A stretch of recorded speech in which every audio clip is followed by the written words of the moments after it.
Coca কোলা কি আসলে Israel product, বা কোনোভাবে কোকা কোলার সঙ্গে কি ইসরায়েল কোনো সম্পর্ক আছে কিনা?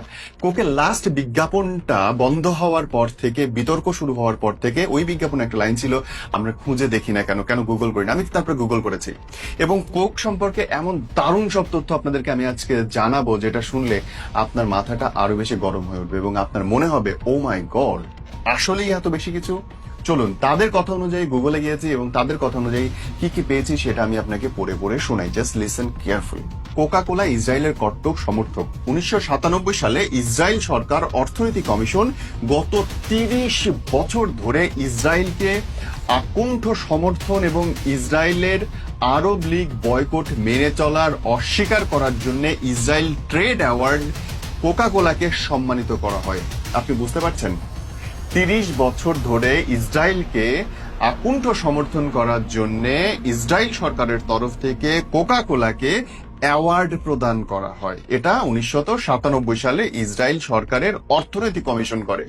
কোকা কোলা প্রতি বছর American Israel Chamber of Commerce award bankroll করে, যা ইসরায়েলের অর্থনীতিতে সবচেয়ে বেশি অবদান রাখে এমন কোম্পানিগুলোকে সম্মানিত করে কোকা কোলা। কিছু বলার আছে আপনার? এখনো বলবেন যে না আমরা তো ওইখানকার না। শেষ না ব্রাদার, এটা সবেমাত্র শুরু।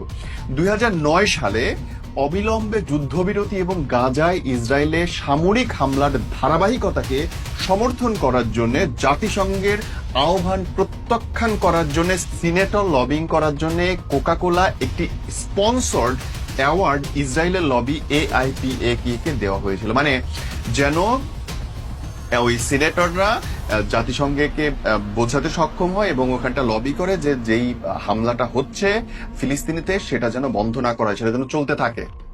বুঝতে পারছেন তো? আরো আছে, শেষ না। 2008 সালে Coca Cola Israeli venture capital challenge ফান্ডকে একটা ফাঁকা চেক দেয়, যেখানটা কোনো ডিজিট লেখা ছিল না, যা ইচ্ছে বসায় নিবা।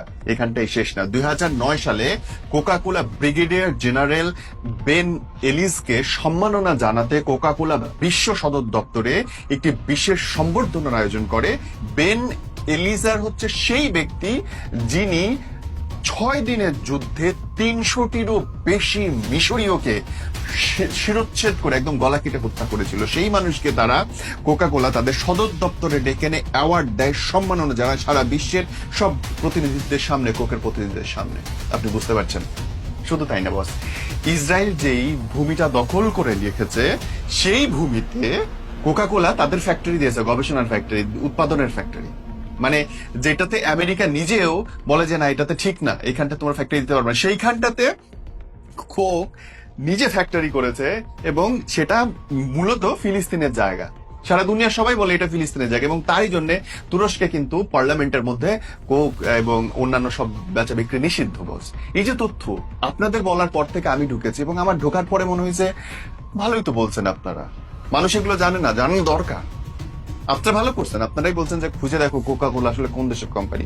কোকা কোলার কোন দেশের কোম্পানি তার একটা তালিকা আমি পড়ছিলাম কোকের নিজেদের ওয়েবসাইট থেকে এবং স্টক এক্সচেঞ্জের ওয়েবসাইট থেকে। সেখানটা সবচেয়ে উপরে রয়েছে ওয়ারেন বাফেট, তারপরে যে ভ্যানগার্ড, তারপরে ভ্যানগার্ড ইন্ডেক্স ফান্ডস। এই যে ভ্যানগার্ড, এই ভ্যানগার্ডের মালিক কারা একবার খুঁজে দেখেন। ভ্যানগার্ডের মালিক কোন কোন ব্যাংক একবার খুঁজে দেখেন, ওই ব্যাংকের মালিক কারা একবার খুঁজে দেখেন, তাহলে বুঝতে পারবেন ইসরায়েলি ভাই ব্রাদাররা অ্যাকচুয়ালি কোথাকার, বা তাদের নামে শেষে ওই নামগুলো আছে কিনা। মানে অদ্ভুত লাগে, অদ্ভুত লাগে এই আচরণ দেখে। ভাই হইতেই পারে আপনার আপনার দেশ আর একটা দেশকে দখল করতেছে, ওদের আমাদের এই লাল পানীয় খাওয়াতে অ্যাকচুয়ালি ওদের রক্ত বইতেছে। এই কথাগুলো আপনারা জোর বাক্যে স্বীকার করতেই পারতেন যে আপনারা মুসলমানদেরকে দেখতে পারেন না, হইতেই পারতো, আপনারা বলতেই পারতেন যে brother this is not done, আমার ইচ্ছা আমি করতেছি। কিন্তু নাটক করার মানে কি? এসব নাটকের তো মানে এখন বলবেন যে মুসলমানরা আসলে অজ্ঞ, ওরা কিছু বুঝে না, এরা কোনো জ্ঞান নাই, ব্যাপারটা কিন্তু আসলে এতটা সহজ নাই। এখন আপনাদের বলা তথ্যের পরে আমার মতো একটা অতি সাধারণ মানুষ এইটুকু তথ্য যদি বের করতে পারে, তাহলে যারা অনেক বেশি চিন্তা করছেন, গবেষণা করছেন, তারা কি করবে? বয়কট চলছে, বয়কট চলবে। যেই দোকানে কোক থাকবে সেই দোকানও বয়কট চলবে, যতটুকু সম্ভব। আই থিঙ্ক ভিডিওটা আপনার শেয়ার করা উচিত। মানুষ প্রকৃত সত্য জানো। যারা তথ্য প্রমাণ করছিলেন, তথ্য প্রমাণ তাদের সামনে এনে হাজির করলাম।